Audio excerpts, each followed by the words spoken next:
Bonjour, alors regardez-moi ce beau soleil et dites-moi si ça vous met pas le sourire aux lèvres. Eh bien absolument.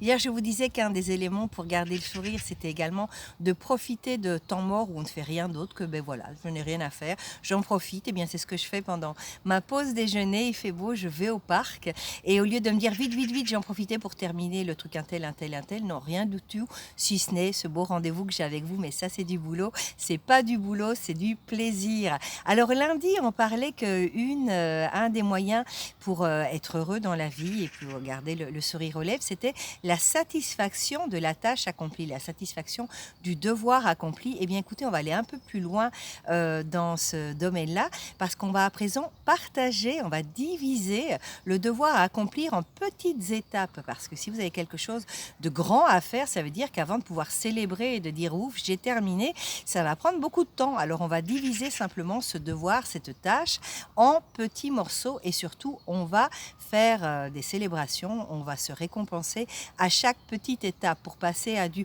oh non, j'ai encore tout ça, à yes, j'ai déjà fait ça. Exemple classique, eh ben, j'ai 10 kilos à perdre. Alors si on attend d'avoir perdu les 10 kilos, on va se dire, ben, dis donc, j'en ai encore pour 6 mois. Alors que si on célèbre tous les kilos perdus, c'est oui, j'ai déjà perdu 1 kilo. Même chose si j'ai un syllabus de 10 chapitres à étudier. J'ai terminé un chapitre, mais j'ai encore 9 chapitres à faire. Pas du tout. On va diviser en étapes et on va célébrer chaque étape. Donc ça va être vraiment chouette. J'ai déjà fini le premier chapitre. J'ai déjà fini.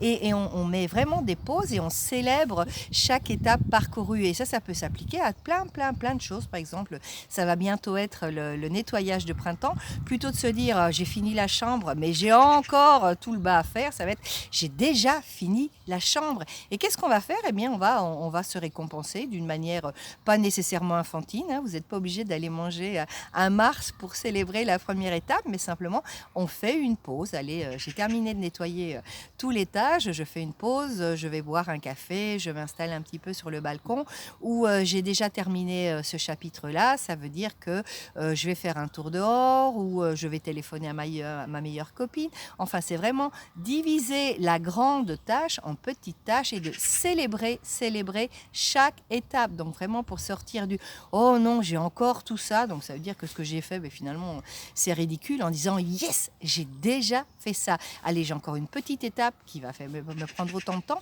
Et de petite étape en petite étape, j'arriverai à le dire, on arrivera à la fin et donc on aura eu plein d'occasions de célébrer avant d'arriver à notre réussite. J'en profite pour vous présenter mon chien là.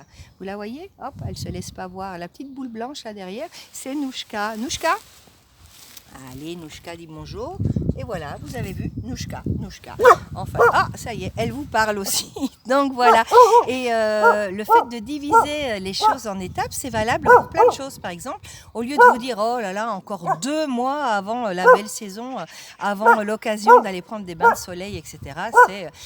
On n'y est pas encore, mais il y a déjà des belles après-midi avec des belles plages de température qui montent. Donc voilà, Nouchka veut parler maintenant. Donc j'arrête. Allez, on se voit demain. Divisez vos grands objectifs en petites étapes et surtout célébrez chaque étape. Récompensez-vous pour chaque étape pour sortir du oh non, j'ai encore tout ça. Ah yes, j'ai déjà fait ça.